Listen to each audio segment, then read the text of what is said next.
Thought would be a stayer, middle distance horse. He wins a second derby. He'd won the Victoria Derby and a Caulfield Guineas in the spring. He won the Australian Guineas, and then he beats Waikika Mukau here at Randwick and wins the Derby in Kerry Packer's colours. And then as a 4-year-old, he comes out and wins the Lightning Stakes and then wins it again as a 6-year-old. He also won the precursor to the TJ Smith, the Endeavour Stakes, and of course famously got beaten by Octagonal after giving him, about 11.5 kilos in a Cox Plate first up. But when you look at this 8 Group 1 record, from 1,000 metres to 2,500 metres, it's one heck of a career, isn't it? It's extraordinary, Bruce. And when I look at some of the horses that are in Australian Racing's Hall of Fame, I don't know if you've got any sort of influence there, but I look at, say, Red Anchor, who was inducted into the Hall of Fame. As brilliant as Red Anchor was, he was a great 3-year-old. We didn't see much of him as a 4-year-old. Mahogany surely should be in Hall of Fame.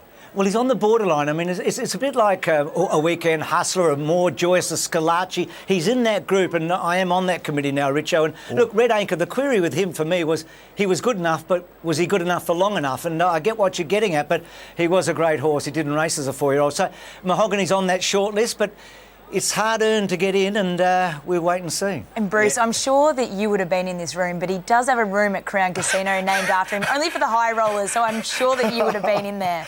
I haven't been there as often as Richo's been there. We're talking about the Hall of Fame, not the Room of Shame.